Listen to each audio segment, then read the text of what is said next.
मंडळी नमस्कार, मी निखिल काटे लोकसंवाद मराठीमध्ये सर्वांचं स्वागत करतोय. याचबरोबर सांगोला पॉलिटिक्स सुद्धा मध्ये सर्व प्रेक्षकांचं स्वागत करतोय.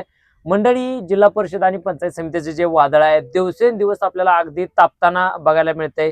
यामध्ये प्रामुख्याने प्रचारामध्ये आघाड्या जी राजकीय मंडळीने आहे त्या देखील आपल्याला घेतलेल्या मिळत आहेत. जाहीर सभेचं प्रयोजन वेगवेगळ्या गावगाड्यामध्ये सध्या नेत्यांकडून सुरू आहे आणि कार्यकर्त्यांनी सुद्धा अगदी प्रचाराचा जो आहे तो धडाका अगदी लावलेला आहे. लोकांच्या घरी जायचं, त्याबरोबर काय पॉम्पलेट्स आहेत ती खरं तर लोकांना द्यायची, अशा पद्धतीचा जोरदार पद्धतीने प्रचार अगदी सांगोल्यातील जे 7 जिल्हा परिषद गट आहेत यामध्ये प्रामुख्याने सुरू आहे. आणि याच अनुषंगाने शिवसेनेचे एकतपूर गटातील जे उमेदवार आहेत ते आज आपल्यावर खरं तर लोकसंवादशी आणि सांगोला पॉलिटिक्सशी संवाद साधण्यासाठी या ठिकाणी आलेले आहेत. आणि त्यांच्या माध्यमातून एकंदरीत एकतपूर गटाचं काय राजकीय वातावरण आहे या सर्वच गोष्टी आपण त्यांच्याकडून जाणून घेणार आहे. सर आपलं पहिल्यांदा नाव सांगा, परिचय आणि साधारणपणे उमेदवारी आपल्या घरातल्या उमेदवार आहेत बहुतेक आपल्या मंडळी तर आपला परिचय देऊन त्यांचाही परिचय देऊन पुढे मग उमेदवारीच्या संदर्भात आपण करूया. माझं नाव संपत राजाराम माने आहे. माझं गाव नाचकदणी आहे आणि मी एकतपूर जिल्हा परिषद गटामधून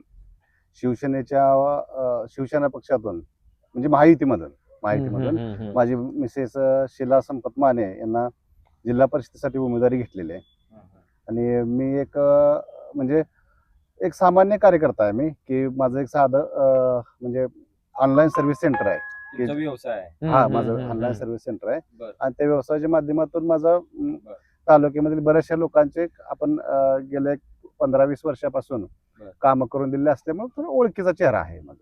सातत्यानं जनसंपर्क. आता आपल्या घरात उमेदवारी कशी दिली? कारण विषय काय होतो की हल्ली उमेदवारी देताना राजकीय परंपरा बघितली जाते, पैसा पाणी बघितलं जातं, त्याचं उपद्रव मूल्य किती आहे त्या समाज घटकात किंवा त्या गटामध्ये साधारणतः ते बघितलं जातं. आपल्याला लॉटरी कशी काय लागली? बाळासाहेब, काय आहे की हे शिवसेना आहे. तुम्ही शिवसेना पक्षाची जर ख्याती बघितली किंवा इतिहास बघितला तर शिवसेना पक्षाने अगदी सामान्यातले म्हणजे जो तळागाळातला माणूस आहे, अगदी तुम्ही नारायण राणे साहेबांचं घ्या किंवा आता जे आपले उपमुख्यमंत्री आहेत एकनाथ शिंदे, हे अगदी सामान्य कुटुंबातले माणसं आहेत. आणि या सामान्य कुटुंबातले जे सामान्य कुटुंबातले आहेत ज्याच्याकडे नेतृत्व गुण आहे असेल शिवसेना हेरते आणि त्यांना संधी देते.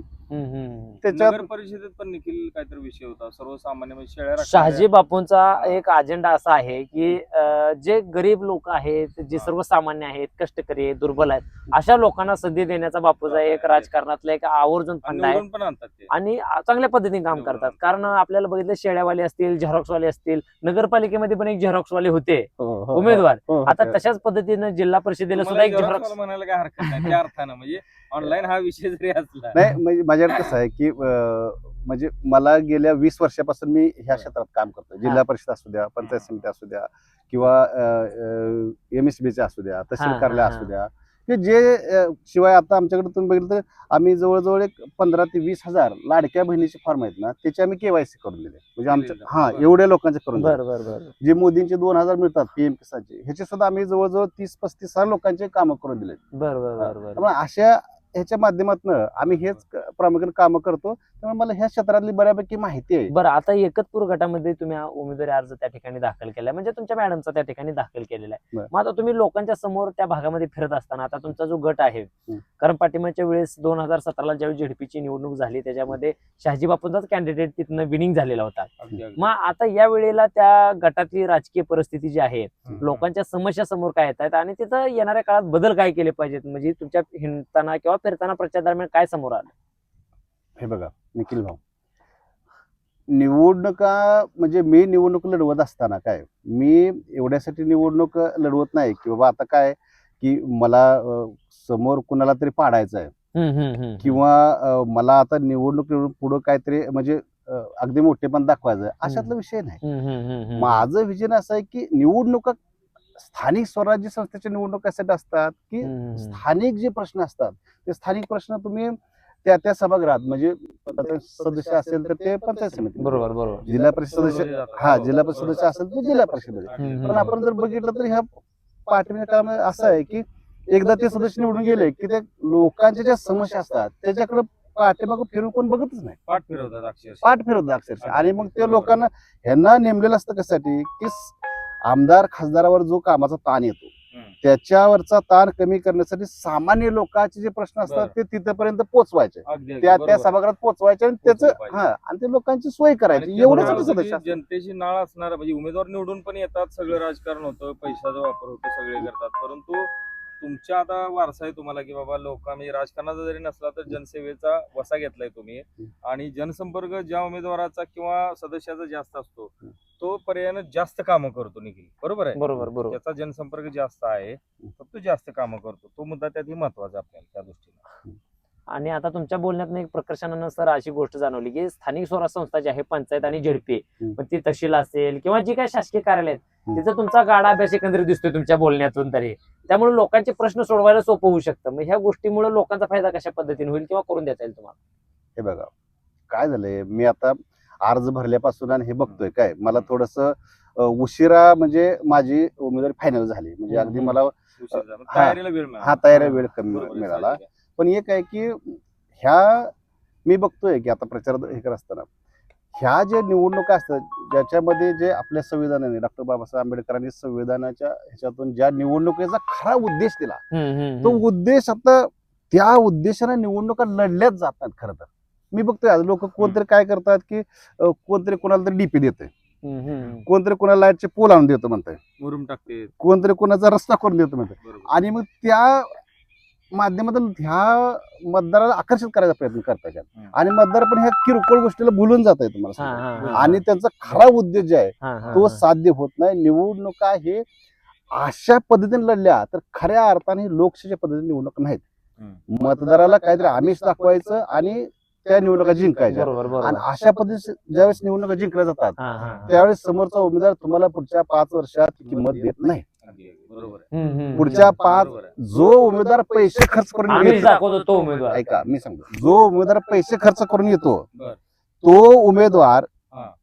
की पुन्हा 5 वर्ष बर. त्या मतदाराकडे किंवा त्याच्या मतदारसंघाकडे फिरकलेला दिसते एकच मिनिट. नाही निखिल, आपण जर बघितलं तर ही फार मोठी गोष्ट आहे. सर्वसामान्य कार्यकर्त्यांना उमेदवारी मिळते आणि तुम्ही उतरता. आपण थोडस पुढे जाऊया. साधारणतः प्रश्न काय तुम्हाला दिसत आहेत मतदारसंघामध्ये प्रचाराच्या निमित्तानं फिरताना? प्रश्न म्हणजे ज्या लोकांच्या समस्या आहेत ना, एक आज आम्ही प्रचाराला गेलो, एक समस्या सगळ्यात मोठी समस्या लाईटची समस्या, विजयची. विजेची. प्रत्येक ठिकाणी गेले की आम्हाला डीपी नाही, लाईट नाही. तुम्हाला मागतात का टीपी? हा हा आम्हाला पण मागतात डीपी. द्याय नाही एखादा? आता हे बघा, एवढी मुळात सगळ्यात महत्वाची गोष्ट आहे की ज्या पण ठिकाणी आज डीपीची मागणी पुरी केली जाते ती मुळात डीपी बसवू शकत नाही. अगदी मुद्दा बरोबर आहे. कारण का आम्ही कारण सांगतो आम्हाला कळलेली माहिती अशी की जे डीपी सध्या बसवलेले आहेत कदाचित काही दिवसांना निवडणूक झाल्यावर त्यांना काढून घ्यायचे आदेश मिळू शकतात प्रशासनाकडून. जोपर्यंत इतका गंभीर गुन्हा आहे तो. जोपर्यंत त्या डीपीला परमिशन मिळत नाही किंवा त्याची मंजुरी नसते तोपर्यंत तो डीपी जोडला जाऊ शकत नाही. त्यांनी 10 डीपी 100 डीपी आणून ठेवू द्या कोणी पण. कागदोपत्री सरांना माहिती आहे सगळी बरे. मला माहित आहे त्याचे काय म्हणजे Process. आमच्याकडेच त्याचे फॉर्म भरले जातात एमएसपीचे. हा लाईटच्या संदर्भात जे असतात कोटेशन आमच्याकडे भरले जातात. तर जोपर्यंत शासकीय मंजुरी मिळत नाही तोपर्यंत कुठलाही डीपी चालू अगदी होणार बरोबर. नाही.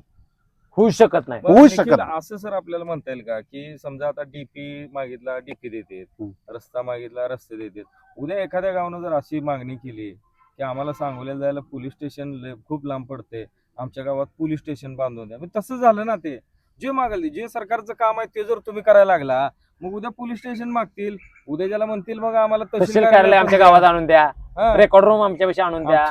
नाही म्हणजे- हे लोकांच्या मागण्या कसं आहे बघा, चुकीच्या नाहीत, परंतु आम्हीच दाखवून त्यांना गंडवण्याचा धंदा आहे तो चुकीचा आहे. अगदी एक मी तुम्हाला साधी गोष्ट सांगतो काय. हा. आमच्या परवा एक ठिकाणी आम्ही गेलो होतो की आम्हाला काय लोकांनी सांगितलं की आम्हाला एक रस्ता करून द्या बरं. मोरमी करत. हम्म. मग आम्ही मी बघितलं की काय करावं लागतं. मग मी 2 दिवस मला पुन्हा जाता आलं नाही.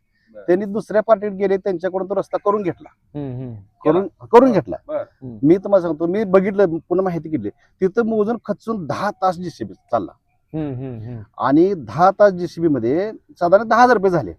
हा. तर त्या लोकांनी जवळजवळ 100-150 लोकांचं मतदान होतं काय. तर बरं. त्यांनी तिथं त्या जेसीबीच्या त्या बकेटवर असं नारळ म्हणजे एक फोडले, 20-25 नारळ फोडले उद्घाटनाचे. हो, हो. त्याचे फोटो काढले, त्याचे रील्स काढले. काम फक्त 10,000च केलं काय. बरं. आणि 10,000च्या अगेन्स्ट एक 100 मताचा गट्टा काय हा. त्यांनी ते मिळवायचा प्रयत्न केला. मग हा. लोकांना दुर्दैवाची बाब आहे. लोकांना हे कळत नाही हा. की मला सांगा 100 मताला 10,000 म्हणलं तरी एका मताला 100 रुपये पडले. पण आता सर तुम्ही जे कॅल्क्युलेट किंवा गणित सांगितलं, हम्म. पण याच्यामध्ये प्रामुख्याने गोष्ट अशी जाणवते की हम्म. राजकारण ह्या सगळ्या गोष्टी ठीक आहेत, हम्म. पण गावगाड्यातल्या लोकांच्या समस्या, लाईट असेल, पाणी असेल, दुधाचा धंदा असेल, हम्म. ह्या खऱ्या तर गावगाड्यातल्या लोकांच्या म्हणजे अत्यावश्यक गोष्टी आपण मानू त्या गोष्टीला. बरोबर आहे. बरोबर. मग लोकांचे रस्ते जर ज्या त्या काळामध्ये जर त्या लोकप्रतिनिधींनी केले हा हा तर लोकांवर ही वेळ आली नसती सर. अगदी अतिशय तुम्ही म्हणजे अतिशय योग्य मुद्दा मांडला. जर तुम्ही दिलेल्या लोकप्रतिनिधींना त्याच्या पदाचा योग्य वापर जर केला असता आणि त्याने ते 5 वर्षात काम केली असती तर आज लोकांना ह्या गोष्टी मागायची वेळ आली नसती, म्हणजे ह्याचा अर्थ भूलथापेचं राजकारण करून लोक कधी पाठीशी उभा राहत नाही उभा राहत नाही. ही वस्तुस्थिती आहे, सर. वस्तुस्थिती आणि ते आपल्याला गांभीर्याने घ्यावं लागेल. तर सर आता आपण थोडं पुढे जाऊया कारण त्याच्यावर सविस्तर चर्चा अपेक्षित आहे. हम्म. विकास कामाच्या संदर्भातला तुमचा रोडमॅप काय आहे आणि साधारणतः तुमच्या दृष्टीपथात त्या मतदारसंघात जिल्हा परिषद गटामध्ये काय काम, कुठली कामं अशी डोळ्यासमोर येते, प्राधान्याने करावी लागतील आपल्याला, म्हणजे तातडीनं आणि जी दीर्घकालीन आहे जी की 5 वर्ष चालणार आहे, अशी कुठली कामं आहेत की 1 वर्षभरातच लगेच करावं लागते, असं काही जाणवलं का तुम्हाला? हे बघा, मी निवडणूक लढवतो जिल्हा परिषदेची. बरं. मी काय आमदार खासदाराची नाही. बरोबर. त्यामुळे मी तुम्हाला कुठनं तरी पाणी आणून देतो की डांबरी करून देतो की सिमेंट कॉन्क्रीट करून देतो, ह्या गोष्टी माझ्या अख्तर येत नाहीत. त्यामुळे बरेचसे लोक करून हे हा आणि बरोबर आहे, अगदी त्या बरोबर. गोष्टीचे लोकांनी ही पण माता करणं. बरोबर. मी काय करू हम्म. शकतो, जे बरं. सामान्य लोकांचे प्रश्न आहेत, ज्या आता ह्या जिल्हा परिषदेकडचे जो निधी असतो काय त्या निधीमधनं जे कामं होतात हे लोकांची वेळच्या वेळ करायचा प्रयत्न करू आपण. ह्या लोकांना आपण आता निवडून आल्यानंतर पुढचे 5 वर्ष ह्या लोकांच्या ह्या स्थानिक समस्यासाठी कायम आपण बांधलेलो राहू. बरोबर बरोबर. त्यांना कायम उपलब्ध राहू. हम्म. त्यांच्या जेवढं मला शक्य आहे म्हणजे माझ्या अधिकारात आहे किंवा मला शक्य आहे या संपूर्ण एक समस्या आपण सोडवायचा प्रयत्न करू. आणि जे पण हे शासकीय कामं असतात ह्याचा तर माझा खूप मोठा हे आहे गाडा. बरोबर. शासकीय कामाचं म्हणजे तुम्हाला सांगतो लाडकी बहीण असू द्या किंवा मोदींची PM किसानचं असू द्या किंवा तहसील कॉलेज काम असू द्या किंवा MSBची कामं असू आधार द्या, अपडेट सगळं आधार जीवनावश्यक जे सगळ्या पण गोष्टी. असते. हा. आणि बरं. मी सध्या सांगतो राहायला असल्यामुळे ह्या गटातले 13-14 गाव आहेत. ह्या 13-14 गावाच्या लोकांना मी 100% वेळ देईन. पुढच्या 5 वर्षात 100% वेळ देऊन त्यांना रेग्युलर उपलब्ध हा मी उपलब्ध आहे. हे बघा, मी काय असा मोठा नेता नव्हे की बाबा आता एकदा निवडून झाला की गाड्या घोड्यात मोठे हे करून कुठं उपलब्ध न व्हायला. बरोबर बरोबर. मी तुम्हाला 100% उपलब्ध असेल लोकांना एवढी खात्री देतो. वेळ देऊ शकणार. वेळ बरोबर, 100% बरोबर. वेळ देईन. त्यांच्या समस्या जेवढ्या मला शक्य आहे तेवढं सोडवायचा प्रयत्न करीन आणि प्रामाणिक प्रयत्न करीन एवढं मी सांगतो. आता सर एकंदरीत सध्याचं जे वातावरण आहे, हम्म. चांगले चेहरे अभ्यासू तुमच्यासारखे ज्याची समाजाशी नाळ आहे फार कमी प्रमाणात येताना दिसतात. त्यात महिला जर असेल तर महिला येऊ शकत नाहीत राजकारणामध्ये. हम्म. तर साधारणतः महिलांना उमेदवारी दिल्यानंतर त्यांचे पतीच बऱ्यापैकी हस्तक्षेप करतात असंही अनेक ठिकाणी आढळलेलं आहे. बरं. परंतु तुमचा स्वभाव तसा वाटत नाही का, तर तुम्ही रेग्युलर काम करतात सगळ्या या पद्धतीने. हो हो. तर ताईंबद्दल माहिती सांगे, ज्या उमेदवार आहेत त्यांचं साधारणतः परिचय आणि त्यांच्या कामाचं स्वरूप वगैरे हे सांगा. माझी मिसेस ही शिला संपत माने, तिचं क्वालिफिकेशन म्हणजे शिक्षण ही BA BEd आहे. BA BEd असून तिनं आमच्या एका शाळेवरती जवळ 4 वर्ष तिने टीचिंगचं काम केलंय. पण त्या संस्थेला पुन्हा मान्यता नसल्यामुळे ते पुन्हा आम्ही थांबवलं काम. पगार चालू नसेल फुकट किती दिवस करायचं. त्याच्यामध्ये ती पण एकदम सुशिक्षित आहे. तिला पण ह्या सगळ्या गोष्टीचा अनुभव आहे. त्यामुळे मला नाही वाटत की तिच्या कामामध्ये मला कुठला हस्तक्षेप करावा लागेल. गरजच पडणार हा नाही. मला वाटत नाही गरज पडायला लागेल. मी तुम्हाला त्याला- इंटरफेअर करावं लागेल. मला इंटरफेअर करावं लागेल अशी परिस्थिती नाही. परिस्थिती आहे. निवडणूक चिन्ह कुठलं मिळालंय साहेब आपल्याला? शिवसेना म्हणून काय असतं धनुष्यबाण. धनुष्यबाण. एकतपूर जिल्हा परिषद गटावर धनुष्यबाण झेंडा फडकणार, 100%. घायाळ करणार बाकीच्यांना. हे का मी काही घायाळ करायचं म्हणजे बाण सोडायचं येत नाही, पण 100% गुलाल आपला असणार. चिन्हाचा विजय होणार तुमचा. चिन्हाचा विजय होणार. कारण टीकाटिकणीचं राजकारण सांगोली संस्कृती आहे, टीकाटिकणी शेवटचा करायची प्रश्न नाही. घेऊया. ऐका हे बघा हा. काय आहे, माझ्या बाबतीत तुम्हाला सांगतो की आपण निवडून येणार ह्याला काय कारण आहेत काय लोकांना आज लोक बाकीच्या राजकारणाला कंटाळून गेले.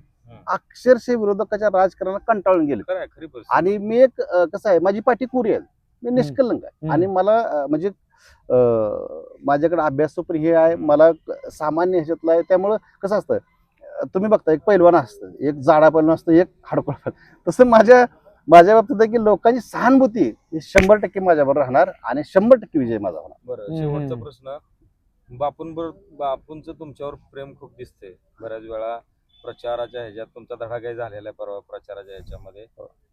शिलाताई माने बहुतेक आपल्या हा. उमेदवारांचं नाव, हा. त्यांना एकतपूर गटातून निवडून द्या, तुम्हाला 5 वर्ष कुठलाही विकासाचा रुपये कमी पडू देणार नाही असंही तिने त्या हो, ठिकाणी हो, सभेत म्हटलेले आहेत, हो, बरोबर आहे. हो, हो. तर ह्या गोष्टीकडे कसं पाहता, कारण बापूंची मोठी ताकद तुमच्या पाठीमागे आहे. नाही तुम्ही मी पाहण्यापेक्षा तुम्ही बघा पाठीमागच्या म्हणजे अगदी पाठीमागच्या 5 वर्षात ज्यावेळी बापू आमदार झाले त्यावेळेपासून म्हणजे महायुतीचं सरकार शिवसेना भारतीय जनता पार्टी आरपीआय ह्या आणि राष्ट्रवादीचं महायुती सरकार आलंय त्यापासून तुम्ही कामाचा धडका बघा. लोकांना आता हे राजकारणात हे असले इंटरेस्ट नाही, एकमेकाच्या ही करण्यात हे खालीवर करण्यात इंटरेस्ट नाही. हो. लोकांना काय पाहिजे, काम पाहिजे. बरोबर बरोबर. पाठीमागच्या 5 वर्षात तुम्ही कामं बघा आणि त्या कामाच्या ह्याच्यावर की लोकांनी आता ठरवलं की बाबा आता कसं आहे, केंद्रात शिवसेना भाजप सरकार आहे, राज्यात शिवसेना भाजप सरकार आहे. त्यामुळे लोकांना हे माहीत झालंय की आता आपण सत्तेच्या विरोधात जाऊन उपयोग नाही.